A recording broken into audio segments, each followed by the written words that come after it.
Dios les bendiga, amados hermanos. Les saludo cariñosamente a cada uno de ustedes.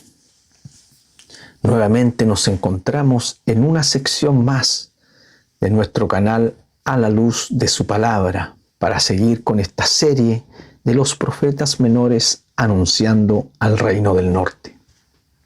Ya estamos en el capítulo 7 del libro de Amós, donde hoy terminaremos con esta sección del libro de Amós para continuar con una nueva sección del libro de Oseas. Vimos en la sección anterior cómo Dios intenta persuadir a su pueblo a volverse de sus pecados, a recapacitar, y vemos cómo Dios de muchas maneras hace el intento de persuadir a su pueblo que está totalmente corrompido, viviendo lejos de Él. Pero también pudimos ver una mala respuesta de su pueblo, ya que en el capítulo 4, por ejemplo, nos señala claramente que el profeta dice: «Pero no habéis vuelto a mí, declara el Señor». Y vemos cómo esto se sigue repitiendo, cómo vemos que Dios sigue interviniendo sobre este pueblo para que se vuelva a Él, pero hay una respuesta negativa de parte de Israel. Y por ese motivo Dios ya en el capítulo 6 vimos que ya está declarando el cautiverio que se acerca de manera inminente hacia el Reino del Norte. Hoy estaremos compartiendo del capítulo 7 en adelante. Dice el verso 1: «Esto me mostró el Señor Dios. He aquí, Él formaba enjambre de langostas cuando comenzaba a brotar la cosecha de primavera. Y he aquí, la cosecha de primavera era después de la siega del rey».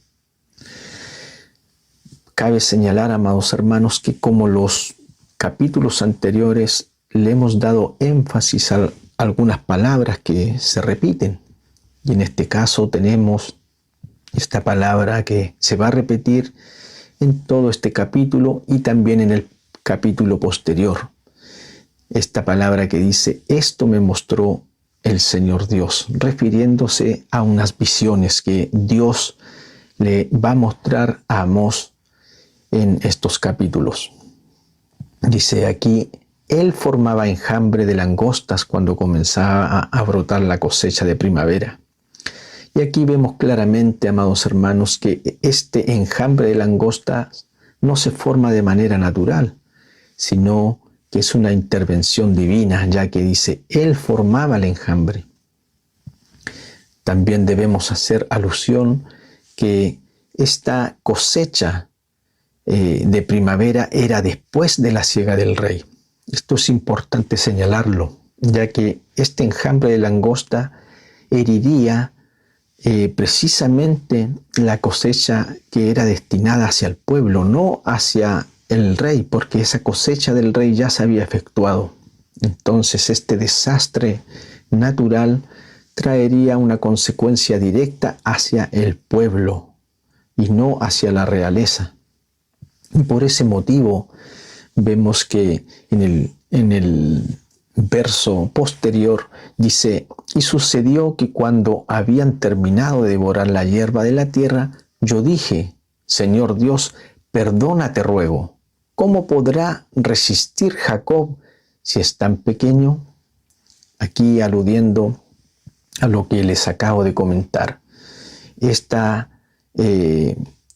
Este juicio, este castigo, se traería una consecuencia directa hacia el pueblo. Por eso Amós dice: ¿cómo podrá resistir Jacob si es tan pequeño?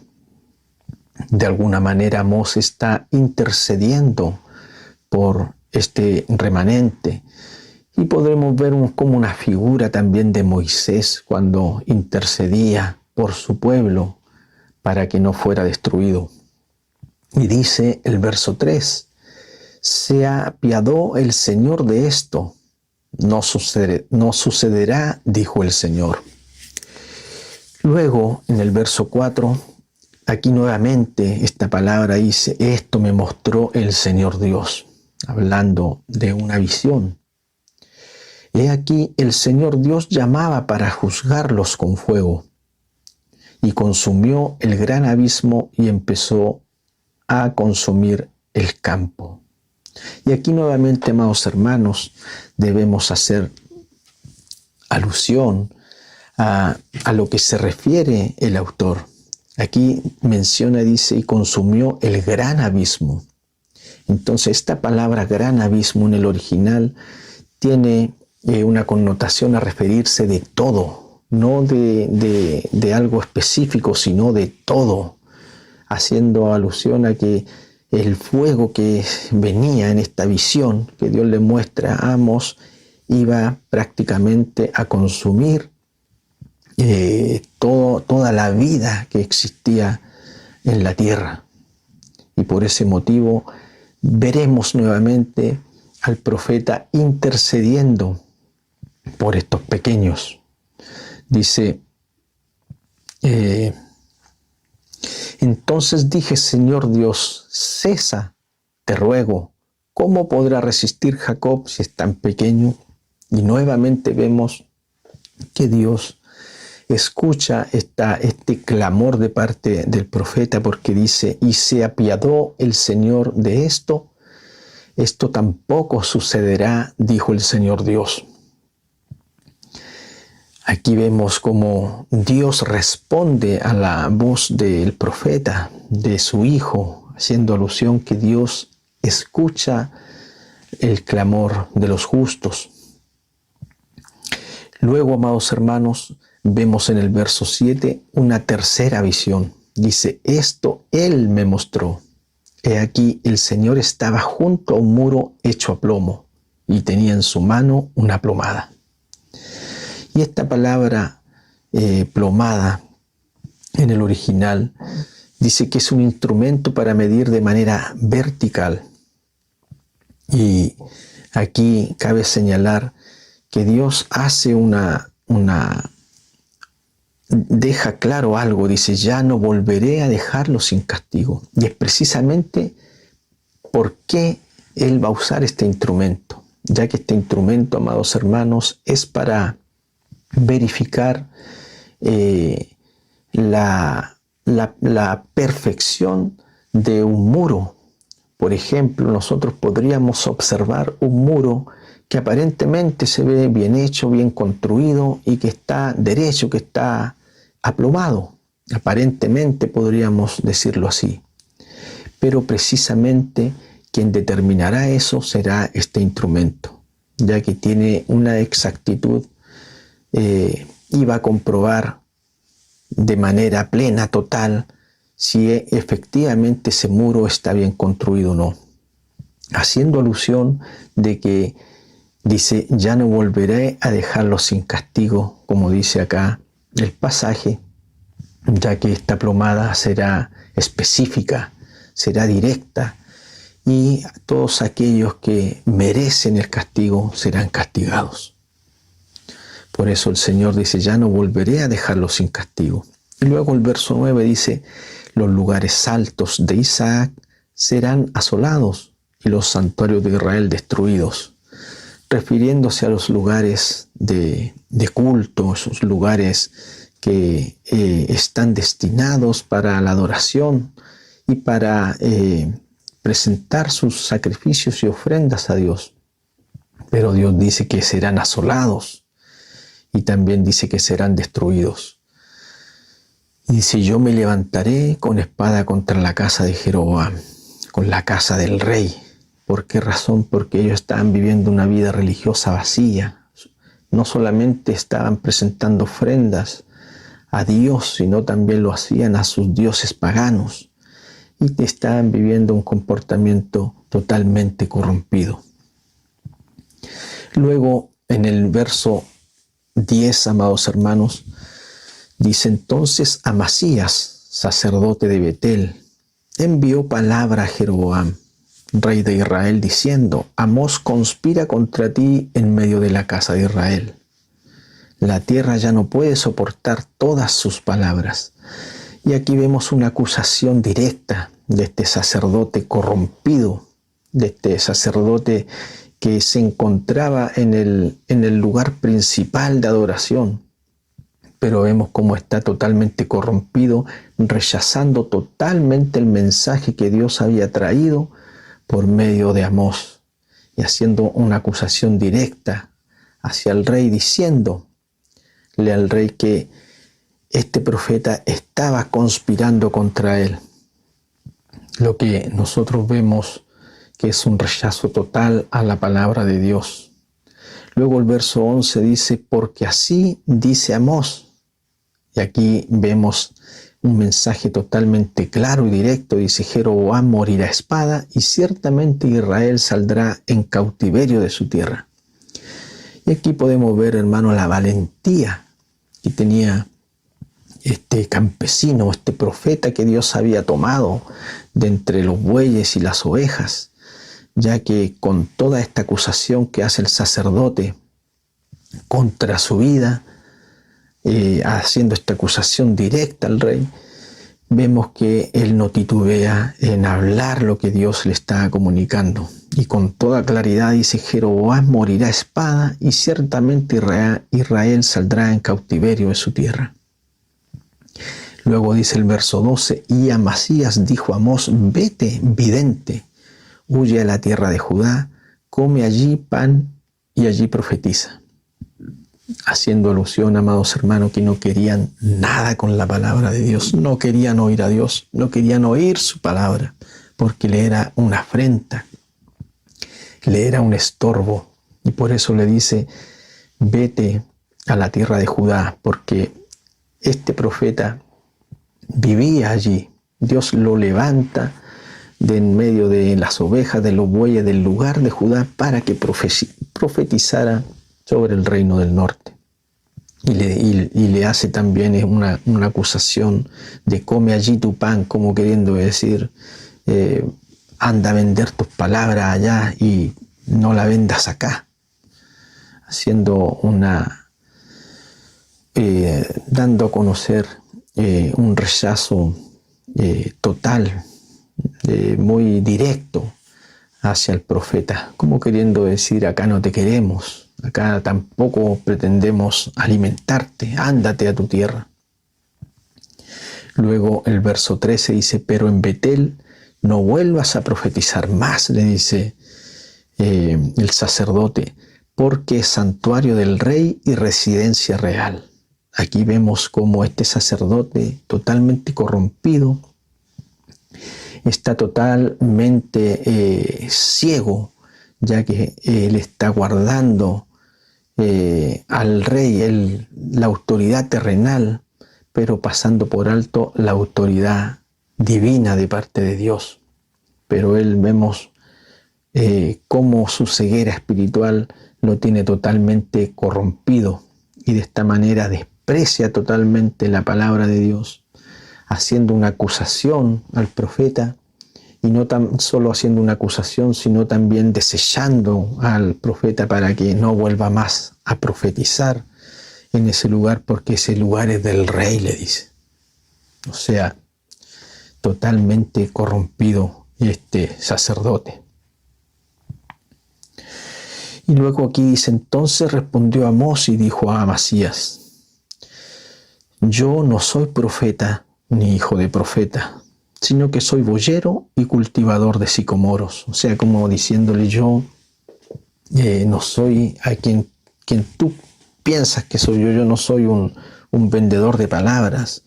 Yo no soy un profesional tampoco en el ámbito profético, sino que yo no estoy por mi propia cuenta, que yo no me puse aquí en este lugar, sino que Dios me tomó del ganado, Dios me tomó de entre los bueyes para traerle esta palabra a ustedes. Eso es lo que está señalando el profeta. Yo soy un cultivador de sicomoro, le dice, pero el Señor me tomó cuando pastoreaba el rebaño y me dijo: ve, profetiza a mi pueblo Israel. Entonces vemos esta obediencia que tiene el profeta, y él le deja totalmente claro a este sacerdote que él no venía por su propia cuenta, que él venía enviado directamente de Dios. Luego el verso 15 dice, pero el Señor me tomó, el verso 16, ahora pues escucha la palabra del Señor. Tú dices, no profetices contra Israel ni hables contra la casa de Israel. Y aquí viene un conector de conclusión. Por tanto, así dice el Señor, tu mujer se prostituirá en la ciudad, tus hijos y tus hijas caerán a espada, tu tierra será repartida a cordel y tú morirás en tierra inmunda. Y ciertamente Israel saldrá de su tierra en cautiverio. Aquí, amados hermanos, le deja totalmente claro la consecuencia de sus pecados, la consecuencia de rechazar la palabra de Dios, de rechazar las advertencias de Dios. Y aquí le declara con toda claridad que ellos iban a ser cautivos, que ellos iban a ser llevados a una tierra inmunda, a una tierra pagana, iban a ser allí cautivos. Y pasaremos al siguiente capítulo, amados hermanos. Luego en el capítulo 8, verso 1 dice, esto me mostró el Señor Dios. He aquí había una canasta de frutas de verano. Y él dijo, ¿qué ves, Amós? Y respondí, una canasta de fruta de verano. Entonces el Señor dijo, ha llegado el fin para mi pueblo Israel. Ya no volveré a dejarlos sin castigo. Y aquí, amados hermanos, vemos cómo Dios le muestra nuevamente otra visión al profeta Amós.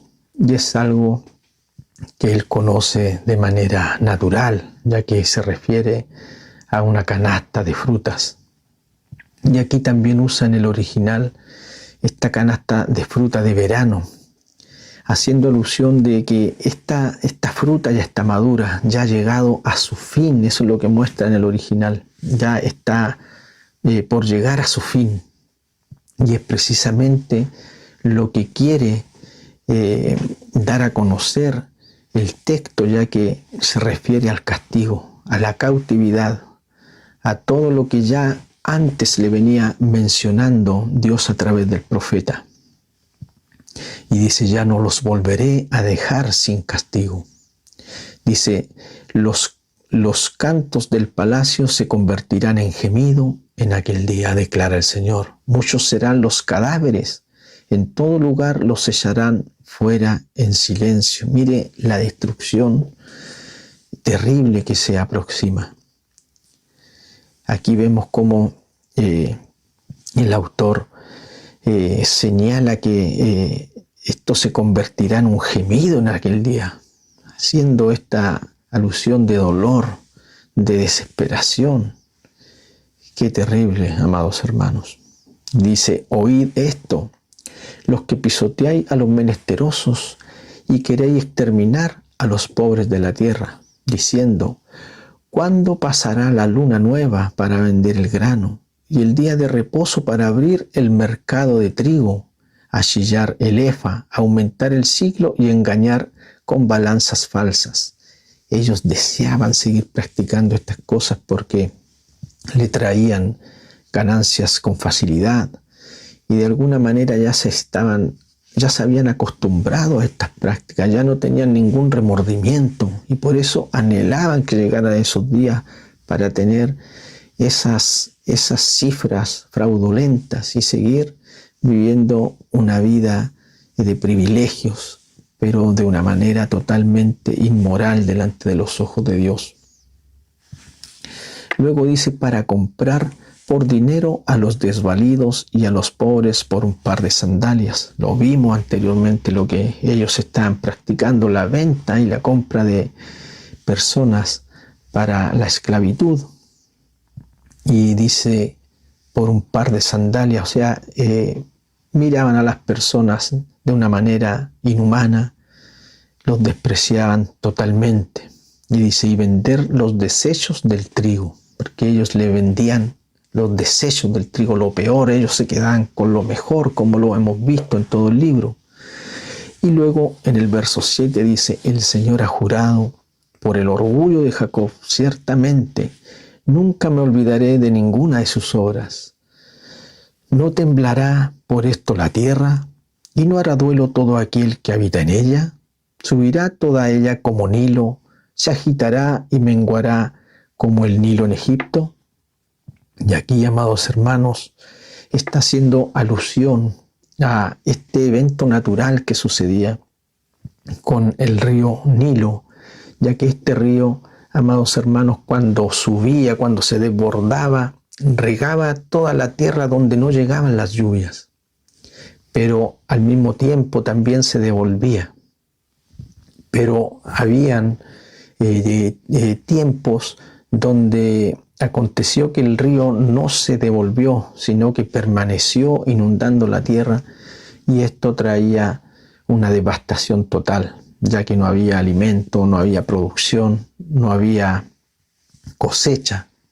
Y a eso se refiere aquí este pasaje, haciendo alusión de que Dios era quien determinaba su estado próspero o finalmente su estado también de escasez. Todo estaba en las manos de Dios, todo estaba en su mano, y por eso hace alusión a este evento natural que sucedía. Dice, y sucederá que en aquel día declara el Señor, yo haré que el sol se ponga al mediodía y que la tierra en pleno día se oscurezca, haciendo alusión a lo mismo, como diciendo, yo soy soberano, yo hago como quiero, yo manejo toda la naturaleza, y toda la naturaleza depende de mí, le está diciendo el Señor. Luego el verso 10 dice, entonces cambiaré vuestras fiestas en llanto y todos vuestros cantos en lamento. Pondré cilicio sobre todo lomo y calvicie sobre la cabeza. Entonces vemos como claramente aquí está señalando un contraste entre algo bueno y algo espantoso, porque le habla de fiesta, pero también le habla de lamento y también le habla de muerte. Entonces dice, haré como sea, como duelo por un hijo único, o sea, un dolor tremendo, un dolor, amados hermanos, como no hay otro. Aquí está dando una mención a una hipérbole, a una exageración, para dar a conocer el dolor que tendrán aquel día. Y su fin como día de amargura, dice. Dice, aquí vienen días, declara el Señor Dios, en que enviaré hambre sobre la tierra, y no hambre de pan, ni sed de agua, sino de oír las palabras del Señor. Entonces aquí, amados hermanos, lo que está diciendo Amós de parte de Dios, de que Dios va a retirar su palabra, Dios va a retirar su revelación divina sobre ellos. Ellos ya no tendrán palabra de Dios. Dios permanecerá en silencio por causa de su rechazo a su palabra, por rechazo a su voz, por su desobediencia permanente. Dios va a retirar su palabra sobre ellos. Y luego en el verso 12 dice, y vagarán de mar a mar, y del norte hasta el oriente. Andarán de aquí para allá en busca de la palabra del Señor, pero no la encontrarán. Efectivamente, porque Dios la va a retirar por la dureza de sus corazones, como lo acabamos de decir.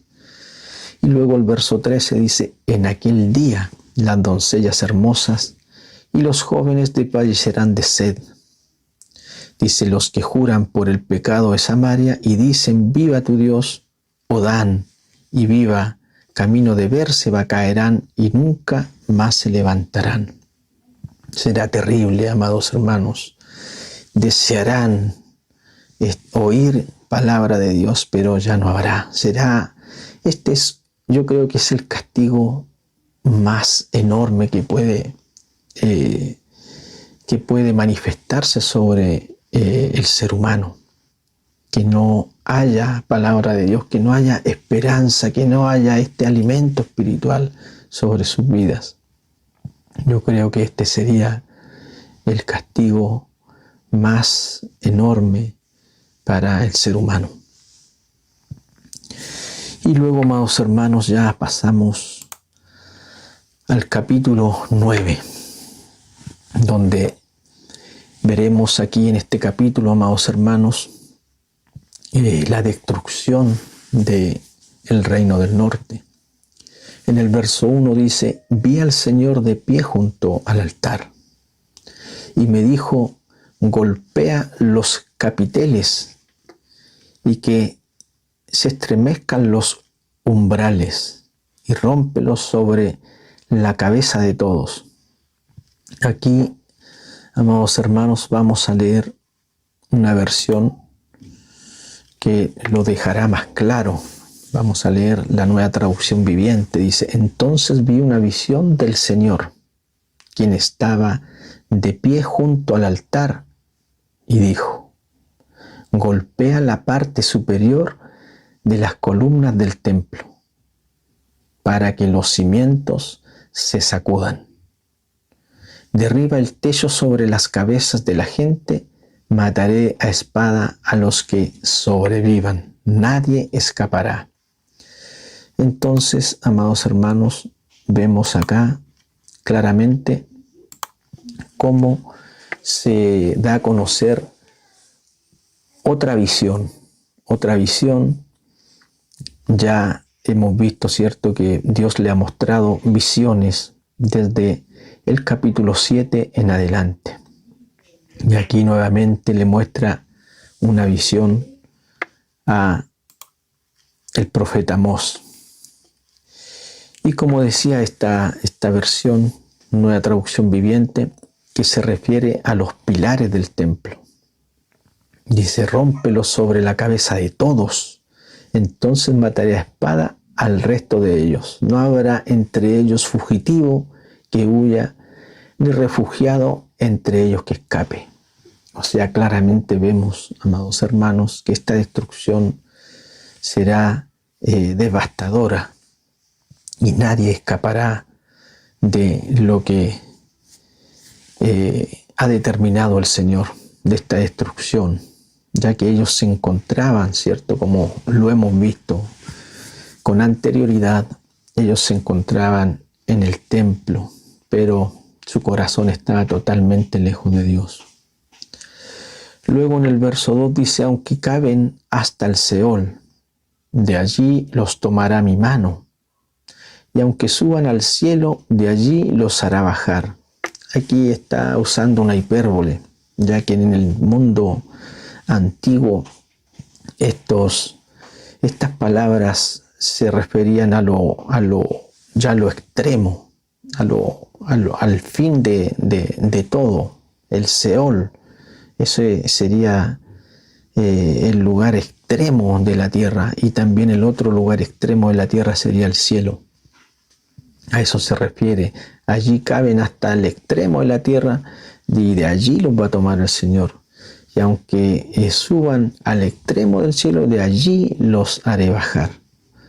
A eso se refiere, o sea, quiere decir de que a donde se dirijan, a donde arranquen, no será suficiente, porque de donde ellos arranquen, Dios los va a tomar. Aunque se escondan en la cumbre del Carmelo, allí los buscaré y los tomaré. Aunque se oculten de mis ojos en el fondo del mar, allí ordenaré a la serpiente que los muerda. Aquí muestra el mismo recurso retórico, ya que la cumbre del Carmelo representa un lugar de seguridad, versus el fondo del mar, que representa un lugar de peligro, un lugar donde hay un previo peligro. Entonces, haciendo alusión a la misma idea, diciendo Dios, allí ordenaré que la serpiente los muerda, o sea, no habrá lugar donde puedan escapar de su castigo. Luego el verso 4 dice, aunque vayan al cautiverio delante de sus enemigos, allí ordenaré a la espada que los mate. Y pondré sobre ellos mis ojos para mal y no para bien. Claramente vemos que ya el castigo de Dios está sobre ellos de una manera irreversible. Luego dice el verso 5, el Señor Dios de los ejércitos, el que toca la tierra y ésta se derrite y se lamentan todos los que en ella habitan. Sube toda ella como Nilo y mengua como el Nilo de Egipto. Aquí muestra la soberanía de Dios y lo que vimos también con anterioridad, ese evento natural que hacía este inmenso río de Egipto, que de alguna manera determinaba la abundancia o también la escasez, pero vemos a Dios controlando de manera total todos estos eventos naturales. Dice, el que edifica en los cielos sus altos aposentos y sobre la tierra ha establecido su bóveda, el que llama a las aguas del mar y las derrama sobre la faz de la tierra, el Señor es su nombre. O sea, aquí muestra la soberanía de Dios. Él edifica en los cielos sus altos aposentos. Sí, este autor está usando este elemento retórico para embellecer el texto, es como una poesía. Y si sobre la tierra ha establecido su bóveda, el que llama a las aguas del mar y derrama sobre la faz de la tierra. El Señor es su nombre, Él es soberano, Él es Dios y Señor de todas las cosas. Luego, amados hermanos, dice en el verso 7, ¿no sois vosotros para mí como hijos de Etiopía o hijos de Israel? Declara el Señor. ¿No hice yo subir a Israel de la tierra de Egipto y a los filisteos de Captor y a los amorreos de Kir? Aquí está Dios dando a conocer que efectivamente Israel es su pueblo, es un pueblo especial, un pueblo que Él ha escogido, que Él ha apartado para Él. Pero lo que quiere decir aquí el autor de que eso no los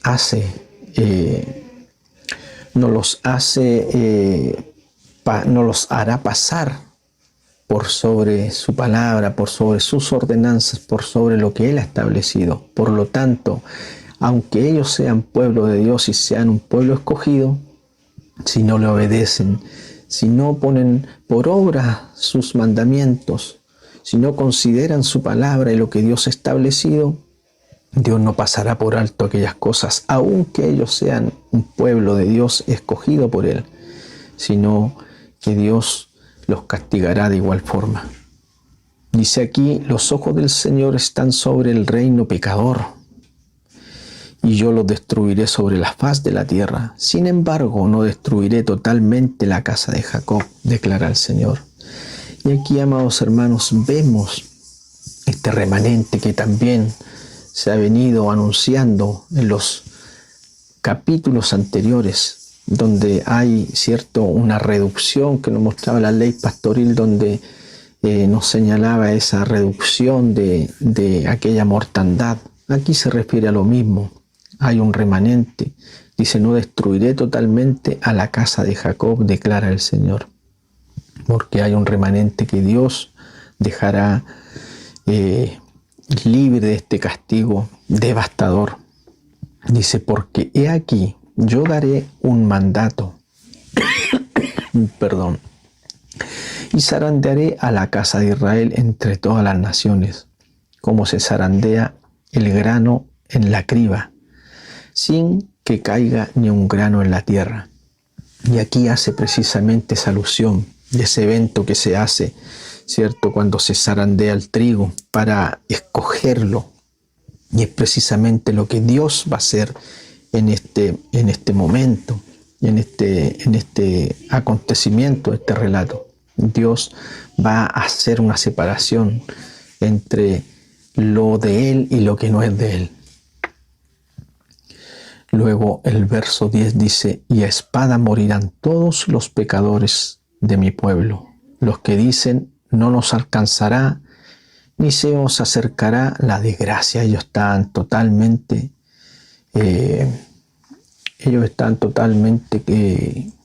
seguros, entre comillas, porque ellos iban al templo, presentaban sus ofrendas y vivían como impíos, pero desconocían totalmente la soberanía de Dios, que conocía sus pensamientos, sus corazones, lo que ellos hacían a diario, las inmoralidades, las injusticias.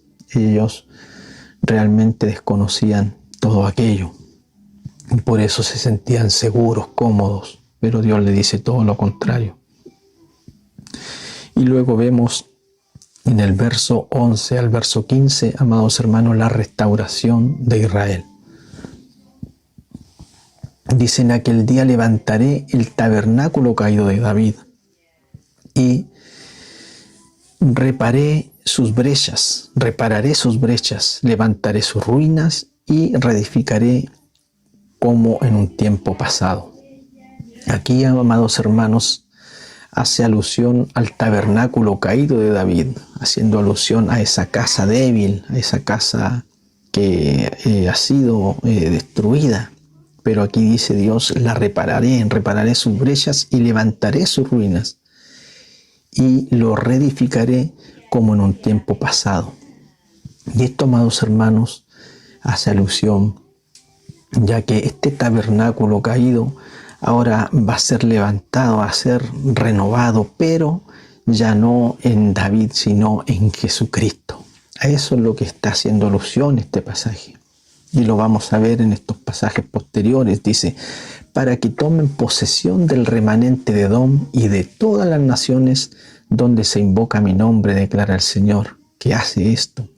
Claro, porque aquí, amados hermanos, se hace una extensión ya no solamente étnica, ya no solamente nacional, sino que aquí se hace una extensión como pueblo de Dios a todas las naciones, a todos los gentiles. Dice: ¿para qué? Ese para qué es sumamente importante, porque nos está señalando un propósito. ¿Para qué Dios levantará sus ruinas y reedificará como en tiempo pasado? Y ese para qué señala el propósito: para que tomen posesión del remanente de Edom y de todas las naciones donde se invoca mi nombre. Aquí está invitando a todas las naciones, a los gentiles, porque menciona a Edom y a todas las naciones donde se invoca mi nombre, declara el Señor, que hace esto. Qué maravilloso, amados hermanos, lo que podemos ver en este pasaje. Dice: aquí vienen días, declara el Señor, cuando el arador alcanzará al segador, y el que pisa la uva al que siembra la semilla. Entonces, amados hermanos, aquí está hablando de abundancia, porque dice que el arador, el que está arando, alcanzará al segador. O sea, es algo, también es una hipérbole que está señalando acá el autor para señalar un tiempo abundante. Va a ser tan abundante esto que el arador alcanzará al segador, y el que pisa la uva, el que siembra la semilla. Habrá una abundancia inmensa. Cuando destilarán vino dulce, dice, los montes y todas las colinas se derretirán. Entonces, señalando a esta bendición futura.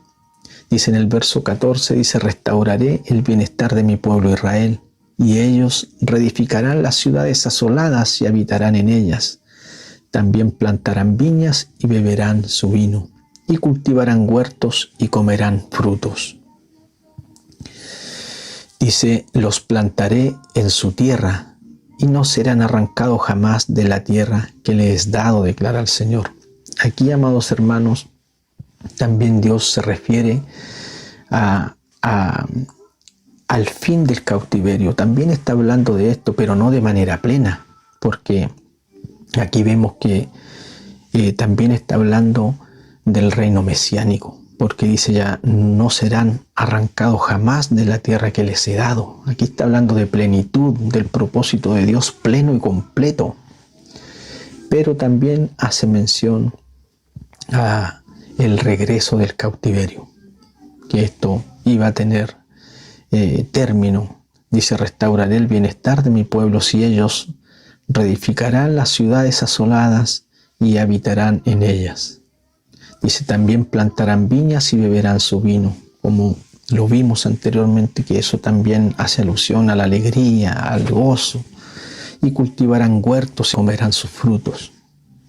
Dice, los plantaré en su tierra, pero aquí el pasaje es totalmente directo, haciendo una alusión al reino mesiánico, al reino de Dios, donde Dios establecerá su reino, donde Dios cumplirá sus promesas plenas para esta nación con la que ha hecho pacto, donde dice que Dios le dará la tierra que Él le prometió, pero esta tierra nunca más ellos la podrán perder.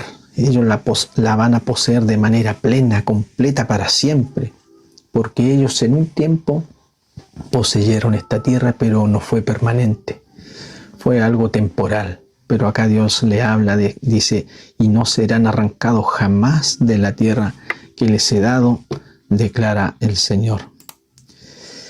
Qué maravilloso, amados hermanos, lo que podemos observar en todos estos pasajes que hemos visto el día de hoy.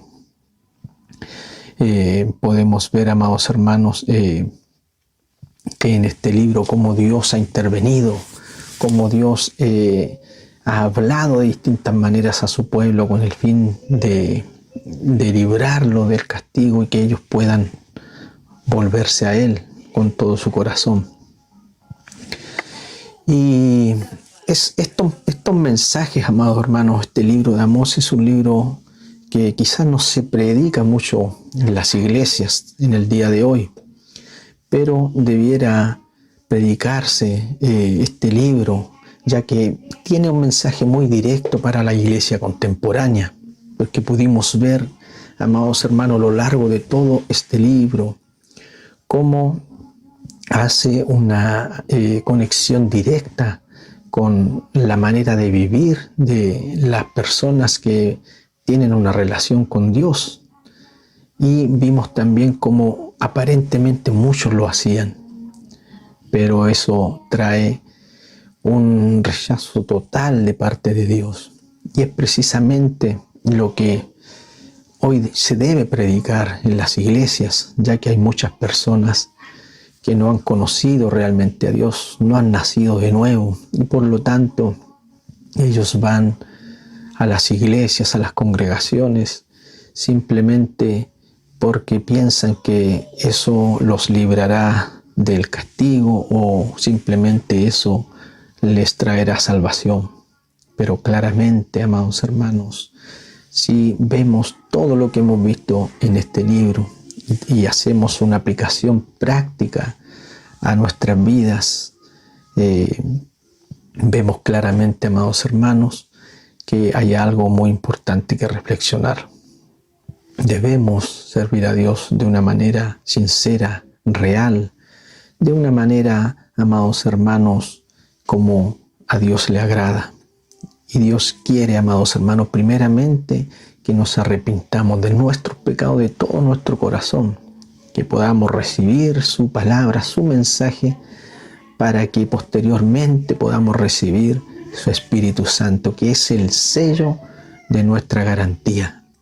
Entonces, amados hermanos, eso se llama el nuevo nacimiento de un creyente. Por lo tanto, ese creyente obedecerá a Dios, temerá a Dios y agradará a Dios porque ya está experimentando la regeneración en su vida. O sea, es decir, que el Espíritu Santo está haciendo una obra en su vida de santificación. Y somos llamados a esto, amados hermanos, no a vivir una vida religiosa, no a vivir una vida aparente, una vida vacía, una vida sin fruto, amados hermanos, porque esto no traerá nada bueno. Como nos señalaba también este libro, que algunos anhelaban. Hay para aquel que anhela el día del Señor. Hay para aquel que no vive una vida plena, una vida verdadera en Cristo, porque ese día no será luz, no será tiniebla. Y por ese motivo, amados hermanos, debemos considerar que Dios no es un juego, Dios es soberano. Y también este libro nos muestra los atributos de Dios, cómo Dios se muestra de manera plena, conociendo nuestros pensamientos, nuestro corazón, lo que nosotros hacemos, lo que nosotros pensamos. Entonces vimos cómo este libro nos presentó a un Dios soberano, a un Dios que nos presenta sus atributos como omnisciente, como omnipresente, un Dios que tiene soberanía sobre todas las cosas, aún en la naturaleza. Por ese motivo, amados hermanos, Dios no puede ser burlado. Y tenemos, amados hermanos, que hacer una gran reflexión sobre todo lo que hemos visto de este libro. Y vemos también, amados hermanos, que con todo lo que pudimos ver acá, vemos el amor de Dios sobre su creación, intercediendo de manera continua, permanente, para que su pueblo se vuelva a Él, haciendo una y otra vez amonestaciones diversas para conseguir nuestro arrepentimiento. También podemos ver, amados hermanos, su paciencia, porque Dios muestra su paciencia en todo este libro, hablando una y otra vez, siendo paciente con el fin de que ninguno perezca, como también lo dice su palabra. Y también, amados hermanos, podemos ver a través de este libro que Dios no ha venido solo para algunos. No ha venido solamente a un pueblo especial. Dios sí efectivamente escogió a un pueblo, lo eligió y lo predestinó para Él, pero con el fin de administrar su plan. Y en ese plan, amados hermanos, está involucrado usted y estoy involucrado yo. O sea, todas las naciones de la tierra están involucrados. Y Dios trae el Evangelio, trae su palabra para que todos podamos hacer de estos dos pueblos un solo pueblo, para derribar la pared intermedia que nos separaba de Dios, para hacer un solo pueblo para Él. Y este libro nos presenta esto, hermano, la inclusión de los gentiles a su plan, porque siempre estuvimos en el plan de Dios. Qué maravilloso, amados hermanos, lo que nos ha presentado este libro de Amós, para considerarlo y para agradecer a Dios por su bondad y su misericordia. Que Dios les bendiga grandemente, amados hermanos. Y ya hemos finalizado esta sección del libro de Amós, para posteriormente seguir con nuestra serie de los profetas menores anunciando el reino del norte con el profeta Oseas. Que Dios les bendiga grandemente, amados hermanos. Bendiciones.